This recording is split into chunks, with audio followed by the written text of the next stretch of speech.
placer compartir este espacio con ustedes y en un excelente tema como son el abordaje de las arritmias, ¿no es cierto? Puntualmente las que ponen en peligro la vida. Y para ello vamos a hacer un repaso somero de la electrocardiografía básica y principalmente de la anatomía para que entre todos podamos abordar y conocer un poco mejor lo que es el tema de arritmias. Vamos a ver anatomía cardíaca, sistema de conducción y electrocardiografía básica, un somero repaso, valga la redundancia, y las arritmias puntualmente que debemos conocer. Bueno, todos sabemos que el corazón es un músculo hueco situado en el interior del tórax entre ambos pulmones. No es casualidad que está en ese sitio porque está bien protegido en el tórax, como si ustedes imaginarán, ¿no es cierto? Bien protegido porque es un órgano vital. Está dividido por un tabique interauricular, un tabique interventricular, o sea que en ambas aurículas está dividido por una pared y en los ventrículos por otra pared.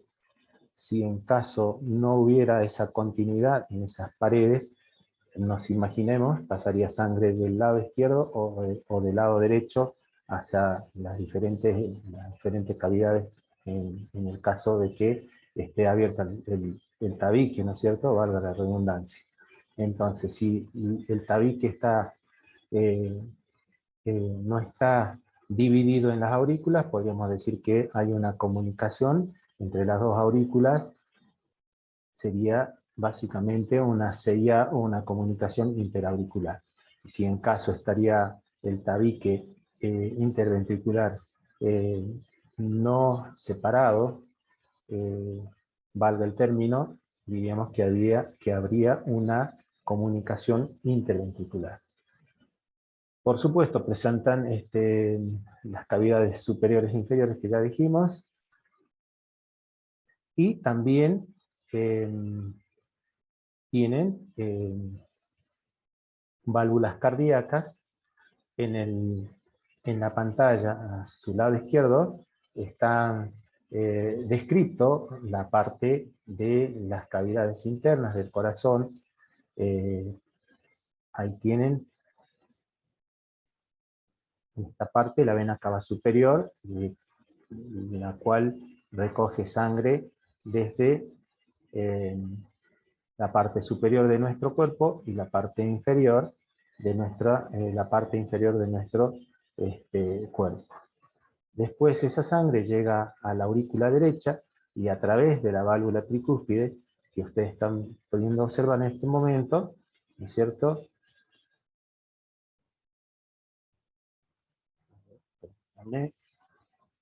Perdón la desprolijidad, a ver, les muestro mejor. La válvula tricúspide se llama así válvula tricúspide porque tiene tres cúspides. Quien de niño no ha jugado a la bolita, ¿no es cierto? Y ha hecho un triángulo. De esa manera son las válvulas del lado derecho, que es la válvula tricúspide puntualmente. Después la sangre pasa al ventrículo derecho. Del ventrículo derecho pasa a la válvula pulmonar, que también es tricúspide, o sea, tiene tres cúspides, y luego el pasaje de esa sangre es hacia la arteria pulmonar, y como observan ustedes hay una bifurcación, o sea, una división para ambos pulmones, tanto derecho como izquierdo, pero la particularidad, y no sé si ustedes seguro que lo tienen presente y latente, el concepto de sangre arterial y sangre venosa. Porque hasta acá es que llega sangre venosa, o sea, carboxigenada, pero acá estamos cambiando la cosa, estamos llamando arteria pulmonar, y no tiene nada que ver con con el transporte de sangre oxigenada, ¿no es cierto?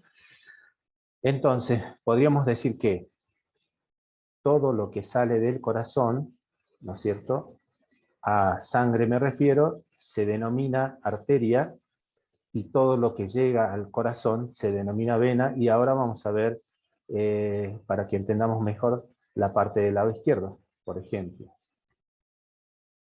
A nivel pulmonar, se hace el intercambio gaseoso, ¿no es cierto? Eso lo sabemos, que se denomina hematosis, y a través de dos venas pulmonares, tanto derecha como izquierda, drenan en la aurícula izquierda. Pero, como bien dijimos recién, en los pulmones se realiza la hematosis y drenan sangre oxigenada, pero miren la particularidad que se denomina vena. Entonces, por eso, todo lo que llega al corazón se denomina vena, y todo lo que sale del corazón se denomina arteria.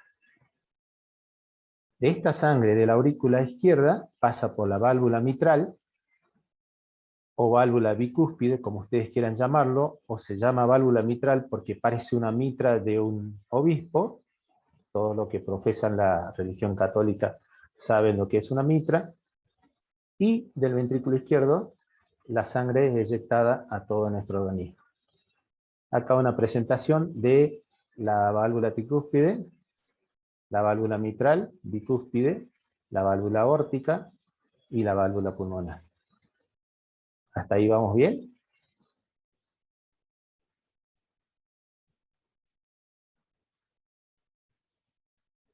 Bueno, en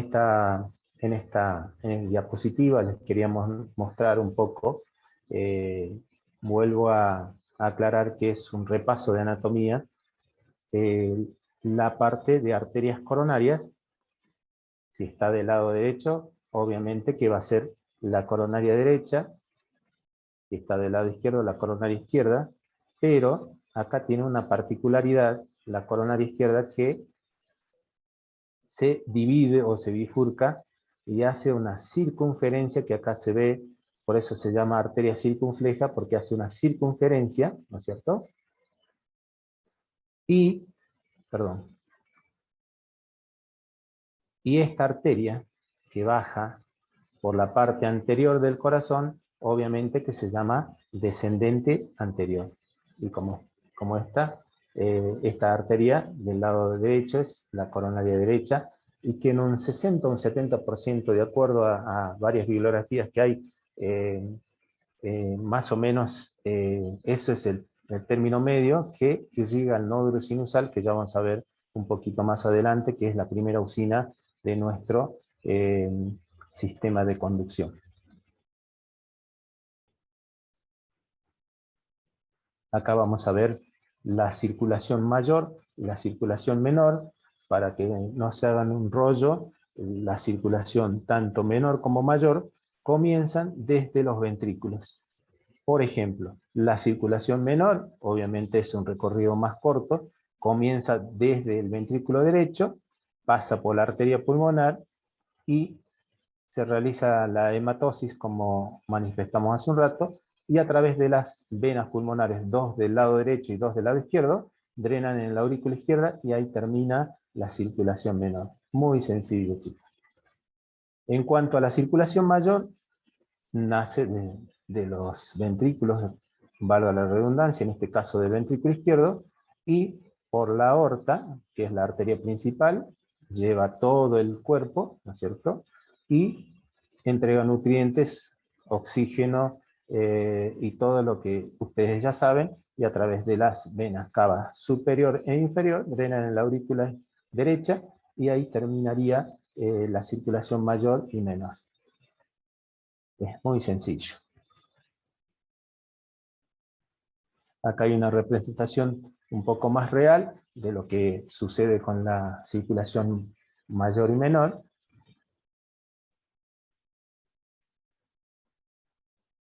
Y empezamos a mostrar que el sistema de conducción es lo que nosotros en nuestra profesión de enfermeros controlamos los signos vitales, ¿no es cierto? Y esta es la primera usina, que es el nódulo sinusal, y después tiene haces internodales, ¿no es cierto? Después acá tenemos otro nódulo que es de repuesto, por ejemplo, cuando el nódulo sinusal, en caso de que falle, gracias a Dios tenemos otro nódulo del cual, si bien la frecuencia va a ser menor, entre 30 y 40 latidos promedio, y eso nos da la oportunidad a que hagamos una consulta o que presenten síntomas para alertarnos que no estamos bien y consultar al especialista. Después sigue por el fascículo de His o haz de His, como quieran llamarlo, y una rama del lado derecho, que se denomina rama derecha, obviamente, y una rama del lado izquierdo, ¿sí? Obviamente, si está del lado izquierdo es rama izquierda, y acá, si bien no nace hay una rama también, una hemirrama anterior, sería, que no está representada, le pido disculpas, y una hemirrama posterior, del lado izquierdo.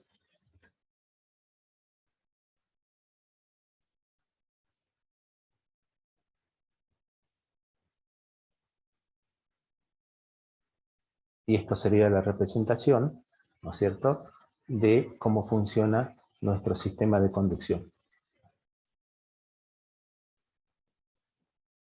Bien,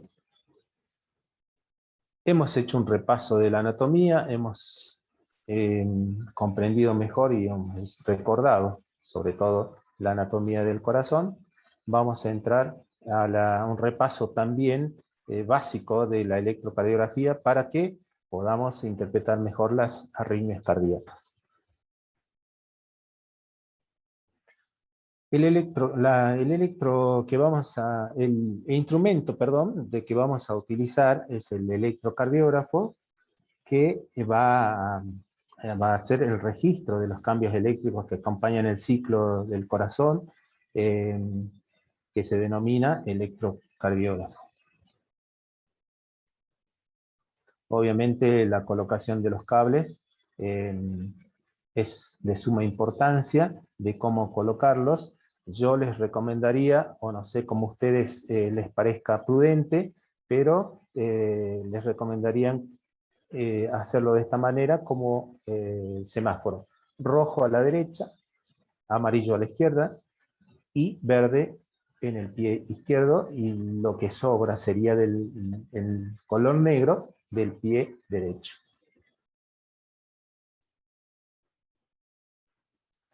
El posicionamiento de las pinzas lo podemos hacer en la parte distal o, como muestra acá la figura, en la parte proximal.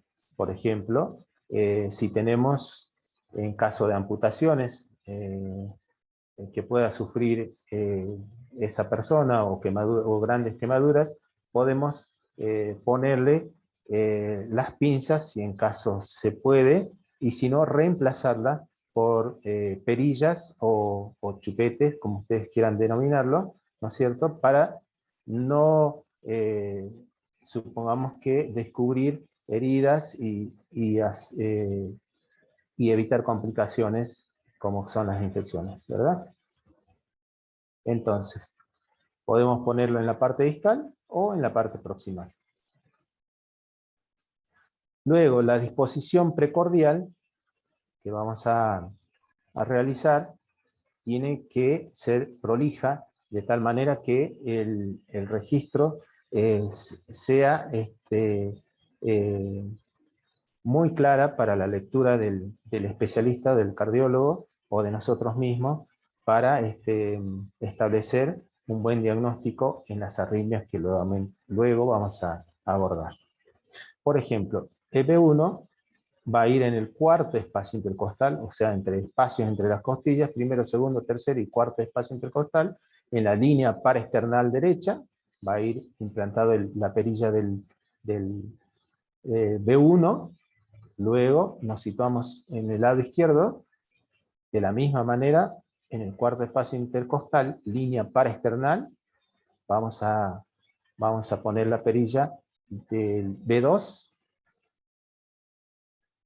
y la perilla de B4 vamos a ponerlo en la línea clavicular media, en el quinto espacio intercostal, y no nos olvidamos de B3. Vamos a ponerlo entre B2 y B4. Luego, B5, vamos a ponerlo en la línea axilar anterior, como muestra el dibujo, y B6 en la línea axilar media.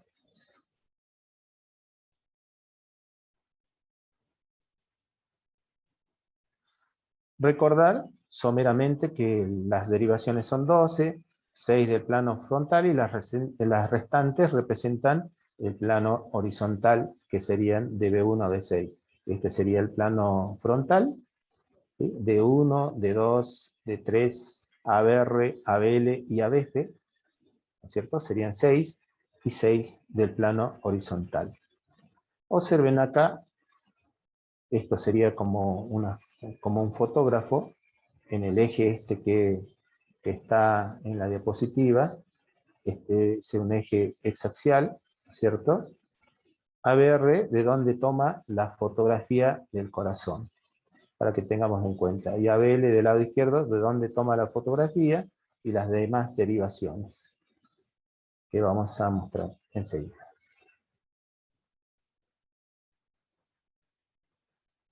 Estas alteraciones lo que debemos de evitar para una buena lectura, porque si no, no vamos a poder interpretar bien las arritmias, y es de vital importancia para tomar decisiones concretas al momento de que presenten una arritmia cardíaca. En este caso es un temblor fino si bien es una línea isoeléctrica, pero hay una interferencia, puede ser de corriente, o como puede ser un mal aislamiento, o puede ser que tenga un temblor de origen neurológico de esa persona, de tal manera que nosotros tenemos que tener cuidado y ponerles, por ejemplo, los brazos debajo de los glúteos, como para que evitar que esos temblores no se manifiesten en el trazado electrocardiográfico.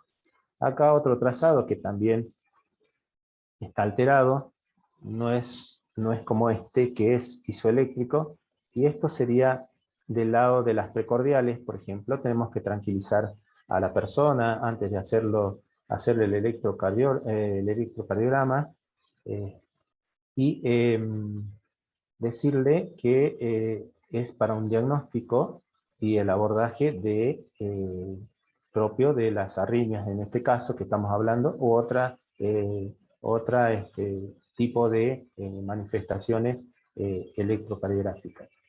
Entonces, le podemos pedir que no respire un momento, que contenga la respiración, de tal manera que el trazado va a ser de esta manera, isoeléctrico, y la interpretación, obviamente, que va a ser mucho mejor, y se va a poder hacer una lectura correcta del electrocardiograma. Otra de las particularidades en el electrocardiograma es la calibración del aparato. Es importante que ustedes en su lugar de trabajo conozcan en forma pormenorizada el funcionamiento de su equipo. Es muy importante. Si bien las prestaciones son las mismas, pero tienen que saber cómo funcionan, de qué lado, cuáles son las teclas que hay que apretar puntualmente, sobre todo en una emergencia que a veces requiere rapidez en abordar sobre todo las arritmias. Por ejemplo, la amplitud es muy importante saberlo, ¿sí? Este es eh, antes de realizar el electrocardiograma, ¿no es cierto? Hace un registro previo el aparato, y tiene que estar de esta manera: 10 cuadraditos para arriba, 10 cuadraditos para este lado eh, eh, horizontal, ¿no es cierto? Y estos cuadrados que van hacia arriba van a medir la amplitud y el voltaje de las derivaciones, y para este lado van a medir el tiempo.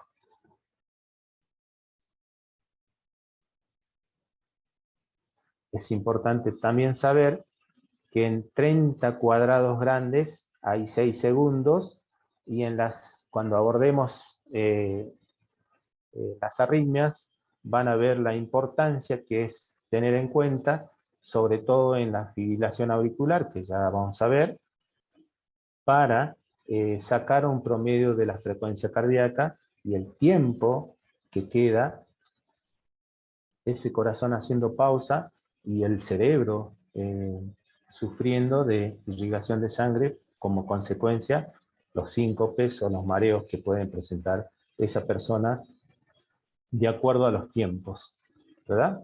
Entonces, cada 5 cuadrados grandes, o sea, serían estos, 1, 2, 3, 4, 5, sería un segundo. Y así sucesivamente, para sacar la frecuencia cardíaca. Las características del electrocardiograma que presentan es la onda P, que está ubicada en esta parte, que seguramente ustedes lo están viendo. La onda P es la despolarización de las aurículas, y el complejo QRS es la despolarización de los ventrículos, y la onda T, que es la repolarización del corazón.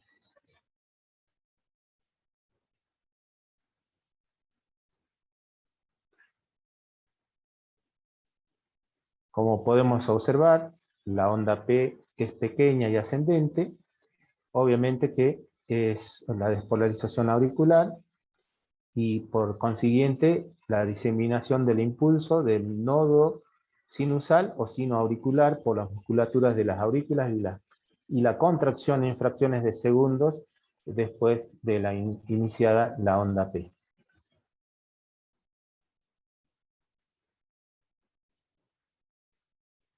Esto es muy importante que presten atención ahora, porque en cuanto abordemos arritmias propiamente, vamos a necesitar contabilizar, ¿no es cierto?, el intervalo PR, por ejemplo.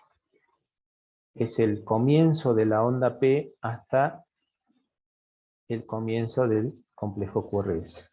No tiene que superar más de 5 cuadrados pequeños, o sea, 1, 2, 3, 4, 5, ¿no es cierto? Y cada cuadradito pequeño mide 0,04 segundos en tiempo. Repito, cada cuadradito pequeño representa una velocidad de 0,04 segundos. Si lo multiplicamos 1, 2, 3, 4, 5, 4 por 5 es 0,20 segundos. Y lo mínimo que tiene que tener es 0,12 segundos, o sea, sería 3 cuadrados pequeños en el trazo que lo estoy mostrando. Eso recuérdenlo, porque vamos a abordar bloqueos de primer grado, de segundo grado y de tercer grado. Entonces nos vamos a tener que guiar por esto. No hay otra manera. El complejo QRS, donde se realiza la despolarización ventricular o la sístole ventricular, que está marcado acá con verde, ¿no es cierto?, corresponde al complejo QRS, que también tiene una duración de 0,8 y tiene que ser menor de 0,12. O sea, tiene que ser menor de 3 cuadraditos pequeños, porque si superaría eso, también es muy importante para el abordaje de arritmias ventriculares, por ejemplo, porque el QRS, donde se inscribe o se imprime, es secundario a la despolarización ventricular, ¿verdad?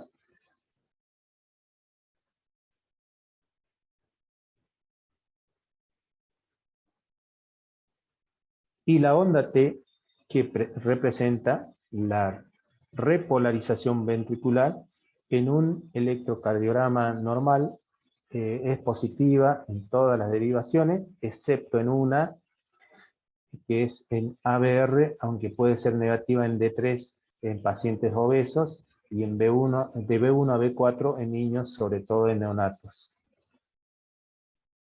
Eso es para tenerlo en cuenta también a la hora de abordar pacientes con isquemia o infartos agudos de miocardio.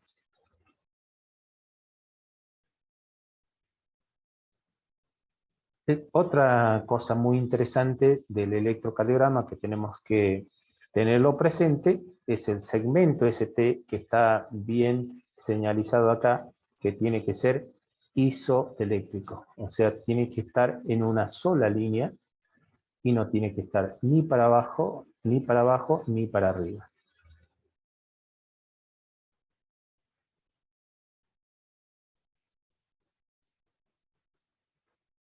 Acá lo que les quiero mostrar, que la morfología de la onda T, cuando la onda T en derivaciones que no están, eh, diríamos, permitidas como ABR, B1 y B2, y estén negativas, significa isquemia. Isquemia significa falta de irrigación de sangre. Y acá vemos el segmento ST que mostrábamos hace un rato, supradesnivelado. Supra porque está para arriba, infra sería para abajo, supra para arriba, repito, infra para abajo, supradesnivelado, acá sería casi como una onda monofásica. Monofásica, recuerden que es una sola onda, ya no hay complejo por ese, sino una sola onda, ¿verdad? Y acá, esta onda Q, que viene para abajo, recordar también que la onda Q lo normal es un cuadradito pequeño, ¿sí? Lo normal sería eso, pero acá supera ese cuadradito pequeño y sería eh, que hay una necrosis o hay un infarto antiguo.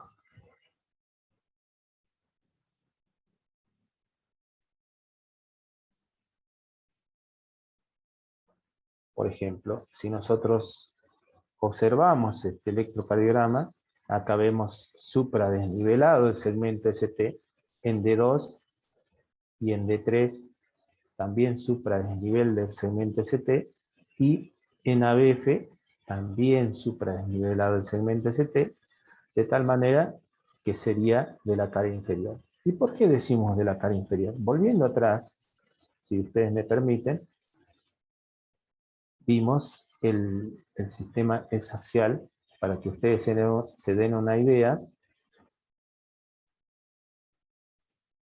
de cómo sería.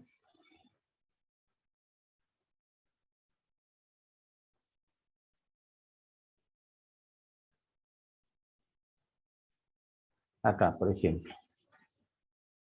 Imaginen el corazón, las aurículas en la parte superior, acá los ventrículos, pero miren, los fotógrafos, que serían todas las derivaciones, de dónde van tomando las fotografías. Por ejemplo, vimos que la alteración fue en D2, D3 y ABF, y correspondería a qué cara. A la parte pegada al diafragma, o sea, sería un infarto de cara diafragmática, o más sencillo todavía, de cara inferior, D2, D3 y ABF. Por ejemplo, si yo tengo una alteración en, con un supradesnivel o infradesnivel en D1 y ABL, claramente estoy viendo la cara lateral del corazón. Y así sucesivamente con las otras derivaciones.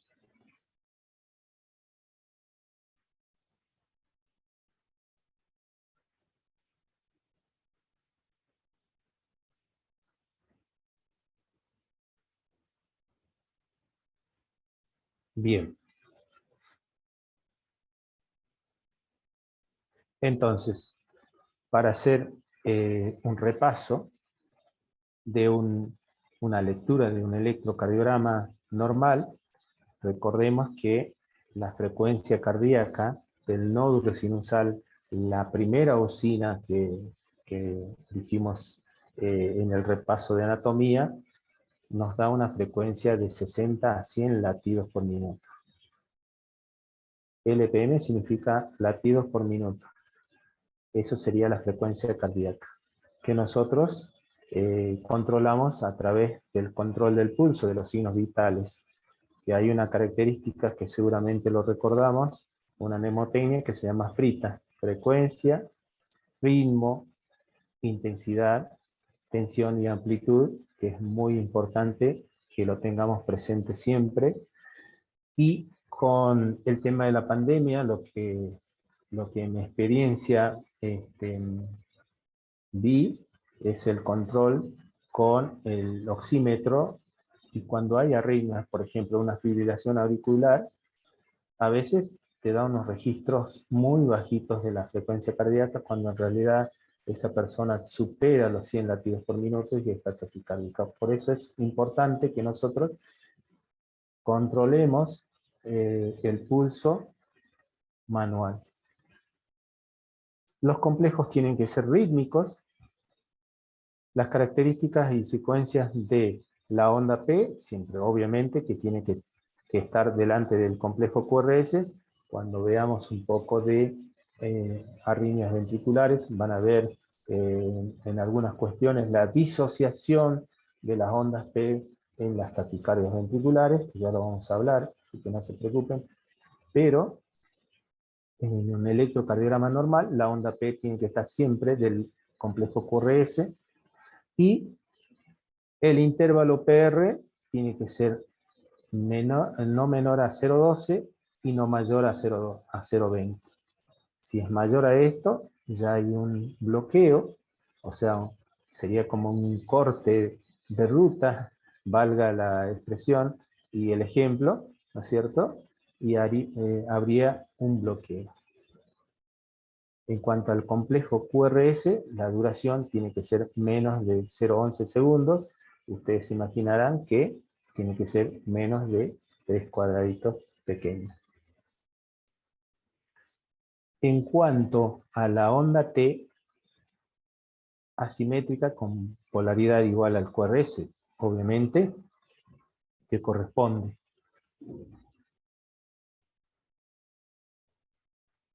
Otra característica de la onda P, que tiene que ser menor a 0,10 segundos, o sea, 2,5 milímetros de altura y 2,5 milímetros de ancho. Cuando hay mayor altura, hay una sobrecarga de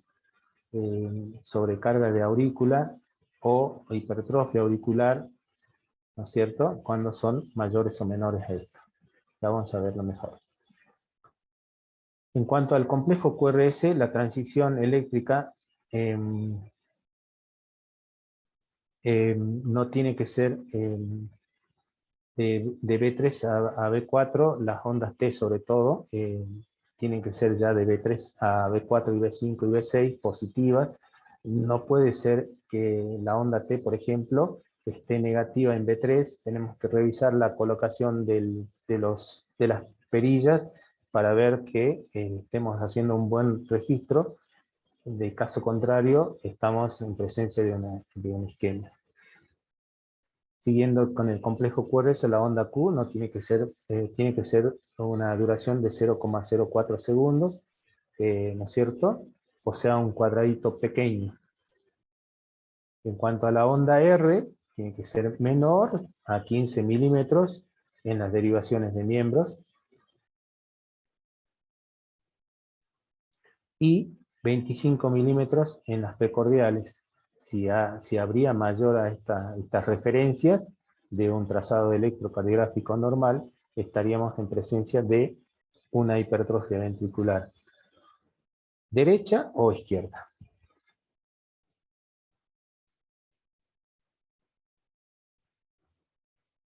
Bien. lo que quiero mostrarles en esta diapositiva es cómo las derivaciones van tomando la fotografía eh, de distintas partes del corazón. Por ejemplo, ABR, si toma de esta parte, siempre vamos a tener una onda negativa, porque se está alejando de la conducción eléctrica que va transitando el corazón. Y en D2 lo vemos de frente, por eso nos piden generalmente los médicos que hagamos un trazado de esa derivación largo para poder interpretar mejor las arritmias. Y recuerden que yo les manifestaba los tiempos, por ejemplo, en 3 segundos, cuántos cuadrados grandes había, en 6 segundos cuántos cuadrados grandes había, eran 30, ¿verdad? Entonces es importante también para contabilizar eso, y sobre todo en D2 se va a ver todo positivo porque lo vemos de frente, estamos tomando una imagen espectacular de las ondas eléctricas del corazón en esta derivación, por eso nos piden que hagamos un D2 largo. Esto sería para recordar lo de las fotografías del corazón. Y recordar también que en ABR es la única, repito, la única derivación que tiene que estar negativa, recordando anteriormente que, fíjense, ABR, o sea, la fotografía está tomando de esta parte del corazón. Y las ondas eléctricas comienzan desde la parte sinoauricular, ¿no es cierto? Y terminan en los ventrículos. Entonces, lo que estaría registrando sería todo negativo, porque imaginen, de acá estoy sacando la foto y se va. Obviamente que va a ser negativo. Y en D2, como manifestamos hace un rato, la cámara está puesta acá y por consiguiente nos va a hacer un registro totalmente positivo.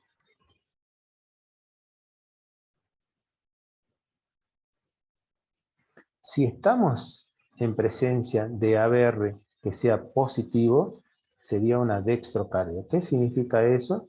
Que el corazón, en vez de estar para el lado izquierdo, estaría para el lado opuesto, para el lado derecho.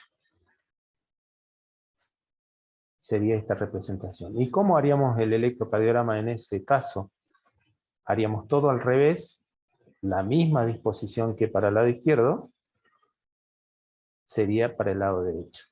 Pero miren, observen, esto sería una dextrocardia, que no tiene ninguna manifestación clínica ni hemodinámica, para nada.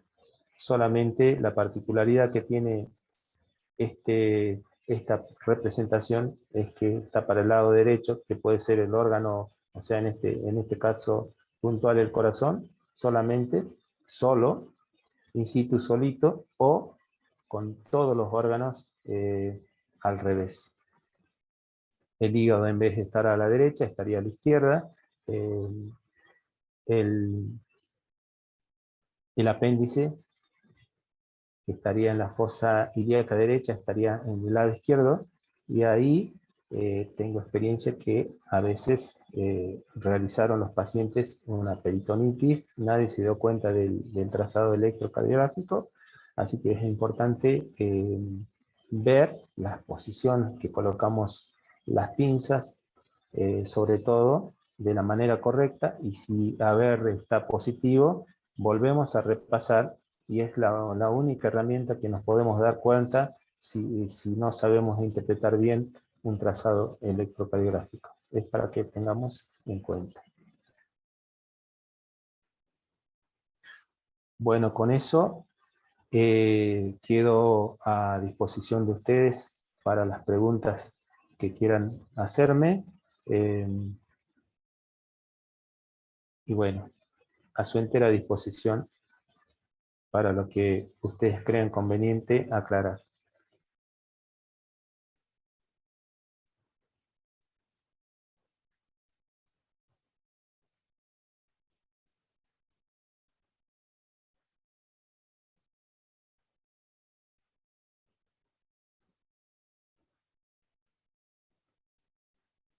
¿Alguna pregunta, estimados participantes?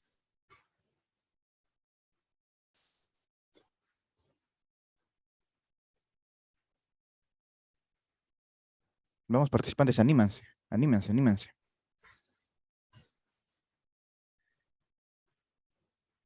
¿Alguna pregunta, participantes? ¿O quedó muy claro o no se entendió nada? No, parece que ha quedado claro todo, licenciado. Sí, todos están mandando manitos de ok, Buenísimo, está buenísimo. claro. Bien. Sí, ok. Recordemos que esto es un repaso para lo que vamos a abordar ahora, que van a ser Hay una las pregunta, arribas. licenciado. Sí, Dice, buenas tardes. Una consulta. ¿En ABR la onda P es negativa o el complejo QRS? perdón. En Le vuelvo a, ABR es negativo. Sí, sí, le vuelvo a repetir discúlpeme. la pregunta del participante Gracias. Rubet Garrido.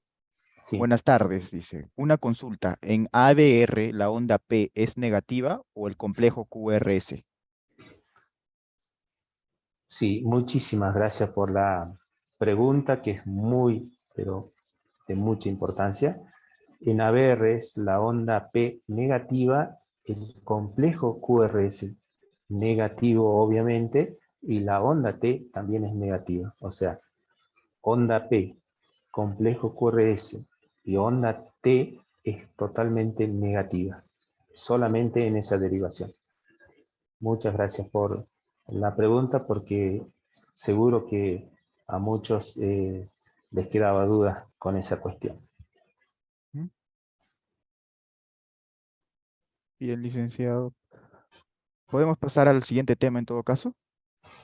Sí, cuando usted me autorice. Claro, licenciado. Prosiga con el siguiente tema. Ya no hay más Bien, preguntas. perfecto.